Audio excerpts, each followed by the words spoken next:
You didn't notice when it started feeling normal. There was no big moment, no clear before and after. You just stopped reacting to things the way you used to. The noise stayed. The interruptions stayed. The pressure stayed. But your attention stopped resisting them, and one day, the thing that used to feel wrong felt completely normal. Your eyes adjusted. The silence between thoughts became shorter. You reached for stimulation faster than before. A pause started feeling uncomfortable. Stillness started feeling unfamiliar. And the strange part is, nothing about it felt dramatic. You simply stayed inside it a little longer each day, until the constant noise stopped feeling like noise at all. You didn't accept it all at once. That's why it worked. Nothing arrived suddenly. The noise was already there. The exhaustion was already there. The scrolling was already there. You just stopped reacting to it the way you used to. The silence between thoughts became shorter. The pauses disappeared first, then the attention followed. You still noticed things, but not long enough to stay with them. Everything kept moving, so you kept moving too. And after a while, the constant pressure stopped feeling like pressure. It started feeling normal. Not because it changed, because you adapted to it. It happened again the next day, and again after that. Not as an event, as a rhythm. You wake up, you check something immediately. Not because you need to, because the movement already exists before the thought does. Your hand reaches first. Your attention follows after. And the strange part is, it doesn't even feel automatic anymore. It feels natural. You stopped noticing how often your focus breaks, how quickly silence becomes uncomfortable, how hard it is to stay inside one thought without reaching for something else. I noticed the same thing once, not during work, not during scrolling, during a conversation. There was a pause, a completely normal pause. And for a second it felt wrong that nothing was happening. That was the moment I realized the noise never really leaves anymore. It just becomes part of the background. And once something becomes background, you stop asking if it belongs there. That's the part nobody talks about. You don't adapt alone. The environment adapts with you. The noise becomes expected. The interruption becomes normal. The distraction becomes part of everyday life. Nobody reacts to it anymore. You sit in a room with other people and everyone disappears into something else every few seconds. Nobody calls it strange. A conversation stops halfway because someone checked a notification. Nobody notices. Someone looks at a screen while you're speaking. Nobody reacts. The silence is gone. The attention is fragmented. The presence is partial. And because it happens everywhere, it stops feeling wrong anywhere. That's how normalization works. Not by forcing you to accept something new, by surrounding you with it until resistance feels unnecessary, until the abnormal becomes familiar, and the familiar becomes invisible. After a while, you stop seeing it as a change. You start seeing it as your personality. You tell yourself you're just tired, or busy, or mentally overloaded. You say your attention span got worse because life became faster. You say everyone feels this way now. And maybe they do. That's what makes it harder to question. Because once a condition becomes common enough, it starts feeling natural.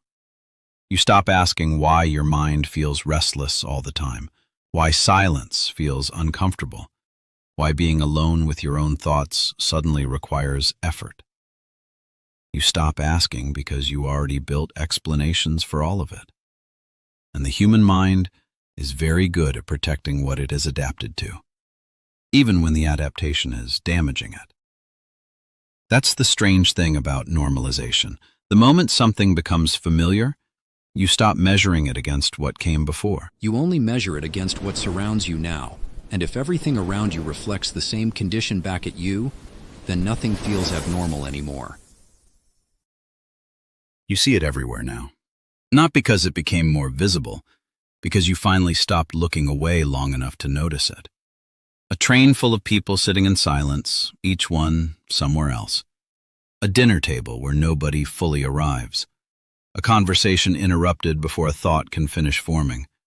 Everyone present, almost nobody there.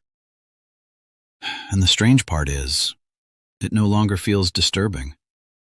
That's how deeply something can settle into a culture, not through force, through repetition. The behavior spreads first, then the expectation follows, then the absence of it starts feeling unusual. You answer messages faster than people speak. You check for stimulation during pauses that used to feel normal. You feel the need to fill empty moments immediately, not because someone told you to, because your nervous system stopped trusting stillness. And when an entire environment reflects the same rhythm back at you, you stop seeing it as conditioning. You start seeing it as reality. That's when the shift becomes complete. Not when the world changes, when you stop noticing that it did. You still feel discomfort sometimes, small moments, short interruptions, a strange emptiness after hours of stimulation. A quiet sense that something inside you is constantly pulled away before it can fully settle. But even that starts fading after a while, because the mind adapts faster than memory does, and eventually you stop comparing the present to what you lost. You compare it to what everyone around you already accepts. That becomes the new reference point. Not silence, not presence, not attention. Just continuation. Constant input, constant reaction, constant interruption. And the most dangerous part is, you can still function perfectly inside it. You can work, talk, laugh, post, reply, continue. That's why it hides so well. Because dysfunction doesn't always look like collapse. Sometimes it looks like normal life continuing without resistance. That's the real danger of normalization. Not that something bad enters your life, that eventually you stop detecting it at all. You stop measuring reality by what feels true. You measure it by what repeats often enough. And repetition is powerful. Not because it convinces you, because it removes comparison. The longer something surrounds you, the harder it becomes to remember yourself without it. Until one day, the constant noise feels natural. The fragmentation feels normal. The interruption feels expected. And stillness starts feeling unfamiliar instead. That's when the reversal becomes complete. The abnormal doesn't feel wrong anymore. The normal starts feeling uncomfortable. And once that happens, you don't need control. You don't need pressure. You don't even need persuasion. People protect what they've adapted to on their own, even when it slowly disconnects them from themselves. That's why everything feels normal now. Not because nothing changed. Because you changed with it. You didn't notice the change when it arrived. You noticed it after you stopped resisting it. The ideas are human. The narration is digital. If this felt personal, that was the point. If you want to understand why it feels this way, Dark Side Protocol continues where this ends. Interpretation remains yours.